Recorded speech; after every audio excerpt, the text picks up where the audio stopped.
Sa kapal ng balat niyan, hindi na affected yung loob.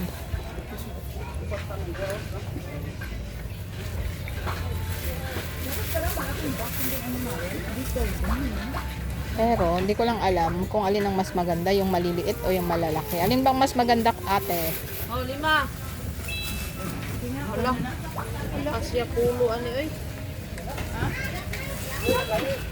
Kumuha ka din dun sa maliliit. Na magud ako ani. Hindi ko pwede ako na ako. Oo.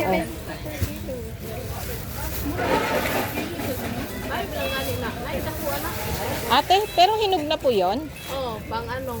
Pang... Pang biyahe ba? Oo, bibiyahe kami. Paano ba bukas pa? Okay lang yan. Isang linggo pa. Ay, doon ako kukuha kay ate. Pero, ano, malambot pa. Pag green po. Pag medyo green pa. At saka malambot. Ayan na yun. Kunin mo. Pero kukunin ko pa rin yung malaki. Yung green daw ang, paano yan? Ay, mama na dyan. malambot. Haligay sa inyo. Yan po yung ngayon nakakainin. Kung nga mo is green. Paano pag 1 week pa po? Pag hindi pa po kakainin. Okay na po to, ate. Ito. Ayun. Ayun. Oo. Makukuha din ako sa'yo. Oo nga. Kukuha lang ako ng ilang peraso sa'yo. Thank you po. 200 ito. Taga pamahaw lang. Dami kasama mga Kuha gani nga. Ako nga ng 300. Wala ko sa buwan na. Balik ka gulat itlog. Ako 3 kilo lang tayo.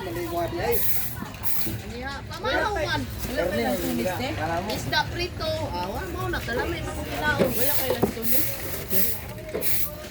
Ay, nag-reklamo. Wala kay kwarta kay. Buyag man ang naon. Ito ang kwarta, wag na. Wala nga. Kaon man na. Uy, problema. Mukha na mong gas ang kwarta. Sa kaon. Ano mo, wa mo sa budget. Takara mo. Pagka budget pa mo, buha mo. Kaya. Kaon. Kaon yan. Kusot sa imong libor.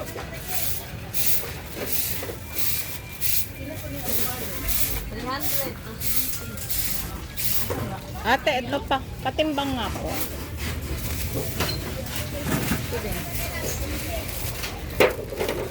Ano na po? 59. 59 pesos. Saan eh? 70.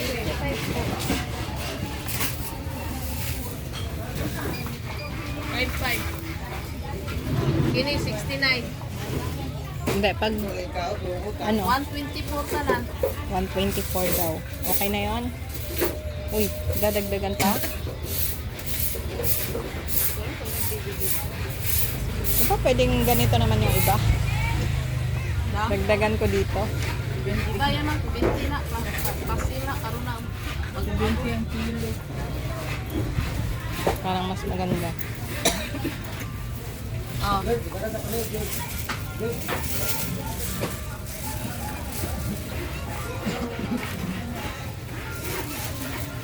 mag-bite.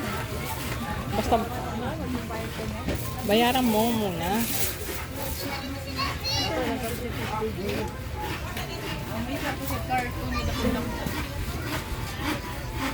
Yan po.